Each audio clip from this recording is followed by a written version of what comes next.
নমস্কার বন্ধুরা, সোনালী কিচেনে আপনাদের সবাইকে স্বাগত জানাই। আশা করি আপনারা খুবই ভালো আছেন। বন্ধুরা, বাড়িতে তো মিষ্টি বানিয়ে খাবার মজাই আলাদা। সেই রকমই একটি মিষ্টি রেসিপি আপনাদের সাথে শেয়ার করব। বিউলির ডাল দিয়ে অমৃতি বানিয়ে আপনাদের সাথে শেয়ার করব। এটা খেতে হয় ভীষণই সুন্দর আর বানানো কিন্তু খুবই সহজ। আসুন তাহলে দেখে নেওয়া যাক আজকে আমার বানানো অমৃতির এই রেসিপিটি। অমৃতি বানানোর জন্য আমি এখানে 2 কাপ ভাঙা বিউলির ডাল নিয়েছি। বিউলির ডাল জল পাল্টে পাল্টে পরিষ্কার করে ধুয়ে নেব। ডাল খুব ভালো করে ধুয়ে নিয়েছি। এটা জলে 1 ঘন্টা ভেজানো থাক, ততক্ষণ আমি চিনির শিরাটা বানিয়ে নেব। চিনির শিরা বানানোর জন্য আমি এখানে বড় কাপের 1 কাপ জল গরম করতে দিয়েছি। তার মধ্যে দিয়ে দেব সেই কাপেরই 1.5 কাপ চিনি। যেই কাপ মেপে আমি জল নিয়েছি সেই কাপ মেপেই আমি চিনি ব্যবহার করব। মিডিয়াম ফ্লেমে চিনির শিরাটা আমি তৈরি করে নেব। চিনির শিরা খুব ভালো করে ফুটে গেছে। এবারে এর মধ্যে দিয়ে দেব অর্ধেক পাতিলেবুর রস আর দেব অল্প একটু ইয়েলো ফুড কালার। অমৃতি যেহেতু অরেঞ্জ কালারের হয় তাই এখানে আমি একটু ইয়েলো ফুড কালার ব্যবহার করলাম। আপনারা চাইলে এটা স্কিপও করতে পারেন। ফুড কালার ছাড়াও কিন্তু আপনারা অমৃতি বানিয়ে নিতে পারেন। সাদা সাদা দেখতে ভালো লাগে না, তাই আমি এর মধ্যে একটু ইয়েলো ফুড কালার ব্যবহার করলাম। অমৃতি বানানোর জন্য চিনির শিরা একদম রেডি। দেখুন বন্ধুরা, আমি একটু শিরা হাতে নিয়েছি। ঠিক এই রকম আঠালো আঠালো হয়েছে। এবারে নাবিয়ে নেব। খুব বেশি চিনির শিরা গাঢ় করব না, ঠান্ডা হয়ে গেলে রসটা কিন্তু আরও একটু ঘন হয়ে যাবে। এবারে আমি গ্যাস বন্ধ করে দেব। দেখুন বন্ধুরা, এদিকে ডালও কিন্তু খুব ভালো করে ভিজে গেছে। আমি আজকে ভাঙা বিউলির ডাল দিয়ে অমৃতি বানাচ্ছি বলে ডাল বেশিক্ষণ ভেজাতে সময় লাগেনি। আপনারা যদি গোটা বিউলির ডাল দিয়ে অমৃতি বানান তাহলে ডাল কিন্তু 3 থেকে 4 ঘন্টা জলে অবশ্যই ভিজিয়ে রাখবেন। যদি সময় বেশি থাকে তাহলে ওভারনাইটও ডাল জলে ভিজিয়ে রাখতে পারেন। এবারে আমি মিক্সির জারের মধ্যে ভেজানো ডালটা নিয়ে নেব। জারের ঢাকনা লাগিয়ে মিহি পেস্ট বানিয়ে নেব। ডাল পেস্ট করে নিয়ে চলে এসেছি। এটা একটা পাত্রে খালি করে নেব।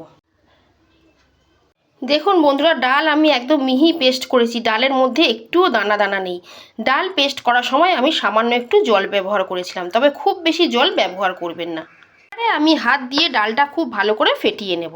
বন্ধুরা, আপনাদের একটা ছোট্ট টিপস দিচ্ছি। হঠাৎ করে যদি আপনাদের অমৃতি খেতে ইচ্ছা করে কিন্তু হাতে ডাল মেশানোর সময় নেই, তাহলে কিন্তু আপনারা ময়দা দিয়েও অমৃতি বানিয়ে নিতে পারেন। আর যদি মনে করেন যে ময়দার বানানো জিনিস খাবো না, বিউলির ডাল দিয়ে বানানোই অমৃতি খাবো, তাহলে কিন্তু বিউলির ডাল পরিষ্কার করে ভালো করে জলে ধুয়ে নিয়ে রোদে বা পাকার হাওয়ায় 15 থেকে 20 মিনিট একটু শুকনো করে নেবেন। তারপর শেষে কড়া বসিয়ে শুকনো কড়ায় একটু নেড়ে নেবেন। এবার সেটা ঠান্ডা করে মিক্সিতে গুঁড়ো করে নেবেন। গুঁড়ো করে নেওয়া বিউলির ডাল আটা চালনির মধ্যে ভালো করে চেলে নেবেন। তারপর সেটা পরিমাণ মতো জল দিয়ে মেখে এইভাবে আপনারা অমৃতি বানিয়ে নিতে পারেন। ভেজানো ঝামেলা ছাড়াই খুব সহজে অমৃতি তৈরি হয়ে যাবে। বন্ধুরা, ডাল আমি খুব ভালো করে ফেটিয়ে নিয়েছি। ডাল দেখুন, ডালের কালার চেঞ্জ হয়ে গেছে। ডাল একদম সাদা ধবধবে হয়ে গেছে আর ফুলে কতটা বেড়ে গেছে। ঠিকমতো ফেটানো হয়েছে কিনা দেখার জন্য আমি একটা বাটিতে জল নিয়েছি। এবারে আমি ডালের মিশ্রণটা এই জলের মধ্যে দিলাম। দেখুন বন্ধুরা, ডালের ব্যাটারটা কিরম ভেসে উঠেছে, তার মানে আমাদের ডাল বাটাটা পারফেক্ট ফেটানো হয়েছে। এবারে ডাল বাটার মধ্যে দিয়ে দেব 1 চিমটি খাবার সোডা আর দেব অল্প একটু ইয়েলো ফুড কালার। খুব ভালো করে এটা মিশিয়ে নেব। অমৃতির রং একটু অরেঞ্জ কালারের হয়। আমি কিন্তু এখানে খুব বেশি ফুড কালার ব্যবহার করলাম না, অল্পই ফুড কালার ব্যবহার করলাম। আপনারা যদি ফুড কালার না দিতে চান একদম স্কিপ করে দিতে পারেন। অমৃতি বানানোর জন্য ব্যাটার একদম রেডি।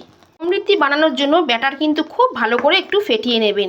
ব্যাটার যত ভালো ফেটানো হবে অমৃতিগুলো তত সুন্দর তৈরি হবে আর অমৃতির ভিতরে রসও কিন্তু খুব ভালো করে ঢুকবে। অমৃতি শেপ দেওয়ার জন্য আমি একটা পাইপিং ব্যাগ নিয়েছি। ব্যাগের মধ্যে আমি ব্যাটারটা ভরে নেব। পাইপিং ব্যাগে ব্যাটারটা ভরে নিয়েছি। এবারে কাঁচি দিয়ে মুখটা কেটে নেব। বন্ধুরা, বাড়িতে পাইপিং ব্যাগ না থাকলে কোনো অসুবিধা নেই। বাড়িতে যদি দুধের প্যাকেট থাকে দুধের প্যাকেট দিয়েও আপনারা ঠিক এইভাবে বানিয়ে নিতে পারেন। করতে বসিয়ে দিয়েছি। কড়াই দিয়ে দেব সাদা তেল। তেল গরম হয়ে গেছে। এবারে এর মধ্যে একটা ঝাঁঝরি হাতা বসিয়ে দেব। তার উপরে অমৃতির শেপ দিয়ে দেব। প্রথমে আমি গোল করে নেব, তারপরে অমৃতি যেই রকম হয় সেই রকম শেপের বানিয়ে নেব।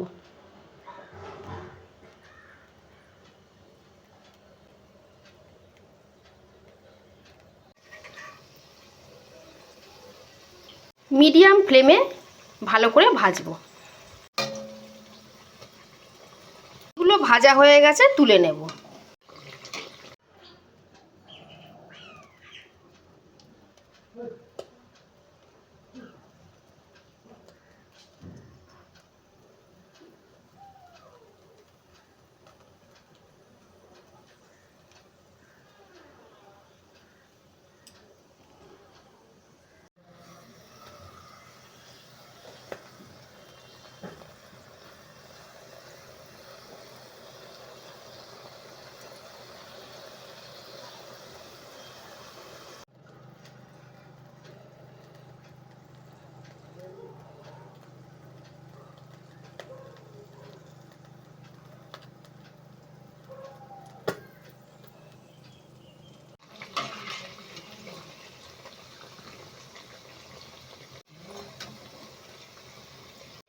বন্ধুরা, অমৃতি ভাজার সময় সবসময় দুটো জিনিস খেয়াল রাখবেন। তেল যেন খুব বেশি ঠান্ডা না থাকে। তেল যদি খুব বেশি ঠান্ডা তেলে আপনি অমৃতি ছাড়েন তাহলে ওটা কড়ার মধ্যে সেঁটে যাবে, ভালো তৈরি হবে না।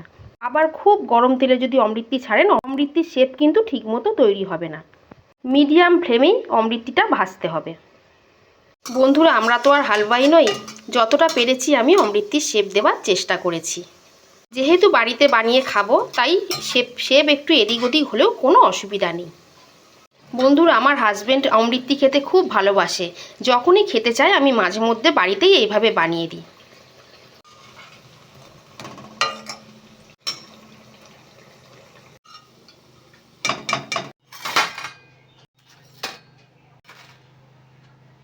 অমৃতি ভেজে নিয়েছি, এবারে এগুলো আমি চিনির শিরার মধ্যে দেব।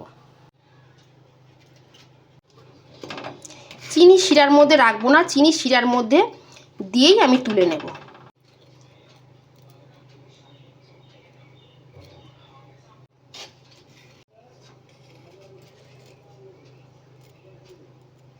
বাড়িতে মিষ্টি বানিয়ে খাবার মজাই আলাদা।